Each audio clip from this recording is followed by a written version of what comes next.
Now, my next guest is a real-life madman, not just because of his travel schedule, but he's responsible for, well, one of the most prestigious brands in advertising. I want to welcome Saatchi and Saatchi's worldwide chief executive, Kevin Roberts. Roberts just wrote a new book called The Lovemarks Effect, Winning the Consumer Revolution. Kevin, good to have you with us on Bloomberg. Great to be here. What is this about love marks? I mean, we know about trademarks, you register those, but love marks, this is about you've got to get the consumer not just to admire your products and services, they got to fall in love with them? I thought brands were dying. In fact, I thought they were dead, right? And had been commodified. And we're talking about depression, and it's also sad. And we're just hearing that people are being bored to death and all this kind of stuff. Consumers are going, listen, I understand that shampoos get your hair soft, and I'm just realizing I'm talking about shampoos with you. That's okay. But, you know, between the two of us, we have about a half a head of hair. That's okay. So let's move on to moisturizers. No, that's not going to work either. But we know that, that beer tastes good and makes you feel sort of lubricated, and that soft drinks get you up and all this kind of stuff. We know that. But it's not enough, is it? We want more than that.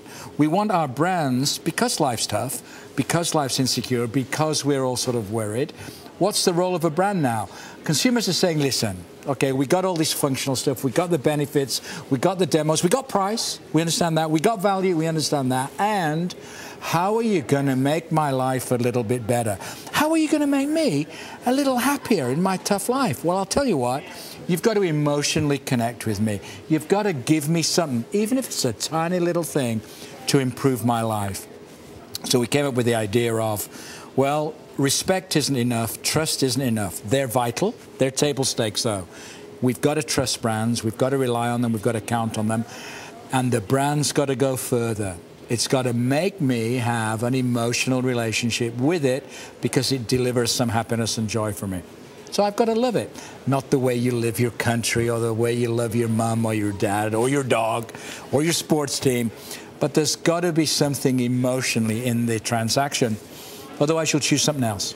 Now, this connects really with something else that you previously described, which is that the reason you got into business, or the reason that you think business has a purpose in the world, is really to make people's lives better. Oh, yeah. I mean, when I was sort of growing up in school and everything like that, Jack Welch was the sort of most successful businessman, and Roberto Goizueta when he was at Coke. And Welch used to say that, look, the role of business is to create shareholder value. And I suspect he still says that, okay? Jeff, I don't know you're listening, but I think he still says that. And then we had Peter Drucker, who was a guy I studied, and he said the role of business is to create and sustain a customer. They're both right, obviously. But the role of business today, for me, is to make the world a better place for everyone. Because if we don't do that, if we don't create jobs, if we don't create self-esteem, if we don't find a way to narrow the gap you were just talking about between affluence and the lack thereof, the only thing that will do that is capitalism and business. No other ism sort of works because we create jobs, we create momentum, we create choice, we fulfill people's ambitions. So I think that's the role of business. So you'll hear Bob McDonald at Procter talking a lot about being purpose-inspired, benefit-driven. That's what the Toyota Prius is all about, right? Being purpose-inspired and benefit-driven. Now, I'm not going to feel your skin because I know it's shaved very closely with the Gillette Fusion razor because you've got a pedigree in the industry as a client. You used to end up on the other side of the ad man's pitch. Right. What was it like making that transition? So I came from the dark side, and now I've seen the light. So for 30 years, I grew up with Procter & Gamble, PepsiCo, Gillette, and if you're going to go into the marketing business, I submit that those are three pretty fine companies to go to work with. They're also great companies to learn about yourself in terms of leadership, because all of those three companies are leadership-driven. They're leadership cultures. They're about performance. They're about winning. And they're about being the best. Pepsi, Gillette. Pepsi are fighting the cola wars. They're still... Those are the blokes from Atlanta. Then the red and white can. We know all about those from Atlanta. They're still there, the right? Coca-Cola colleagues, yes. So they're But you tough. did something with, for example, with Pepsi in Canada that was remarkable at the time.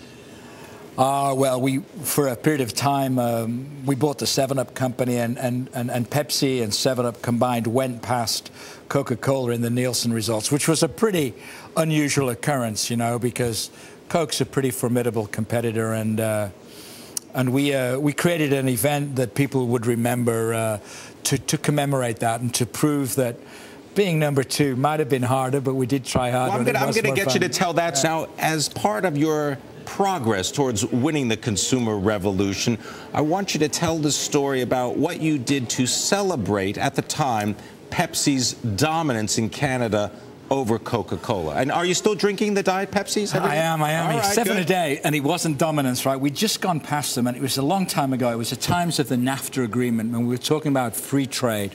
And many people in Canada were concerned that in an area of free trade, big America would crush smaller Canada.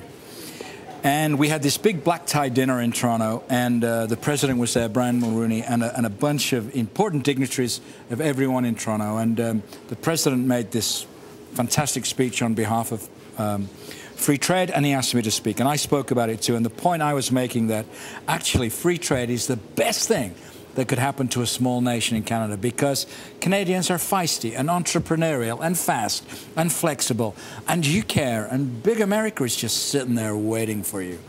And I made the point that we'd been competing in the cola wars against pretty entrenched, strong, one of the best companies in the world, Coca-Cola, for a while, and we'd just gone past them in Nielsen, and we'd gone past them because we were tough and we were competitive, and this is what I thought about them. And as I was speaking, they wheeled on a big Coca-Cola vending machine, and it's very red, and it's very white, and you cannot mistake what it is. And so I bent down, and I picked up a submachine gun, and I blew it up. You blew up the Coca-Cola vending machine. And it made a statement, and people were hitting the floors, and everything was going on. And my guys went out for 3 months, talking about this crazy guy who was now leaving them, but more to the point that if you had the competitive attitude, of course, Coke came back and, you know, it got kind of hairy out there for a while, which is what you want. Competition, the consumers benefited, et cetera, et cetera, et cetera. So it's a story that we brought a bit of theatre, a bit of drama, but the point to be made was that small guys with the right attitude can still hurt. All right. Now, you're still trying to figure out new ways to bring these kinds of concepts and this excitement to consumers. You're just back from a recent trip to Israel. What was the purpose of the trip, and what is your sort of plan? I went to Israel to celebrate the 25th anniversary of our agency there. We've been there for 25 years, and we have a wonderful agency there. In fact, when I was there, we were just made the #2 agency in Israel in the Creative Awards. But the highlight for me is it's my 3rd trip, and I went to Jerusalem, and I met with President Shimon Peres. And for an hour, the president talked to me about leadership. He talked to me about the role of communication, how to survive, how to prevail, and how to progress. And one of the things he said to me was very interesting. He said, in leadership, what is today controversial is inevitably tomorrow popular. Sounds a little bit like advertising. I hope tomorrow comes earlier for us. Now, one of the most recent ads that Saatchi and Saatchi has put together is for T-Mobile. This is the German-based telecoms wireless giant. And you took over Liverpool Street Station in London in order to do this. Can you explain how this idea came into reality?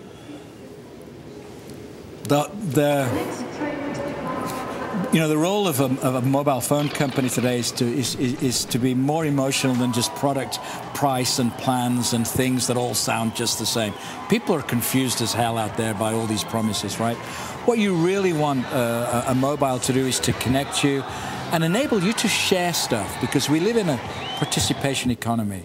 So we had the idea of talking to T-Mobile about, while life is for sharing, and your mobile enables sharing in a way no one's ever done before, because you never leave home without your mobile. You never leave home without your screen.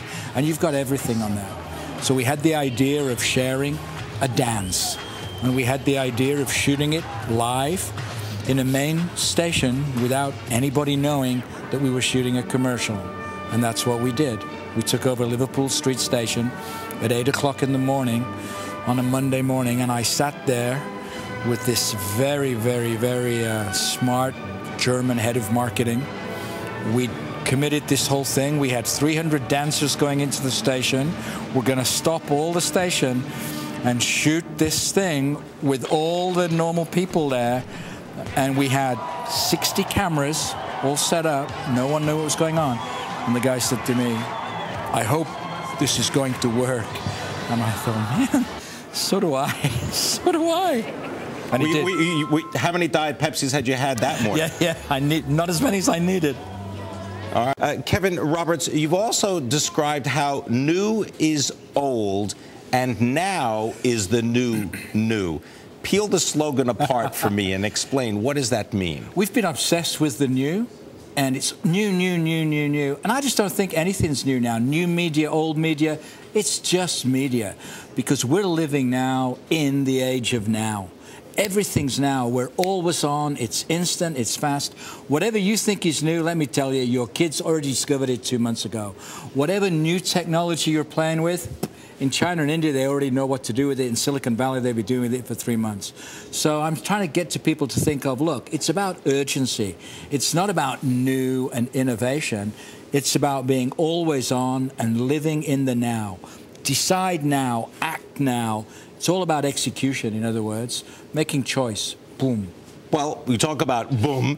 YouTube, 23 million hits for that T-Mobile advertisement, for an advertisement. Yeah.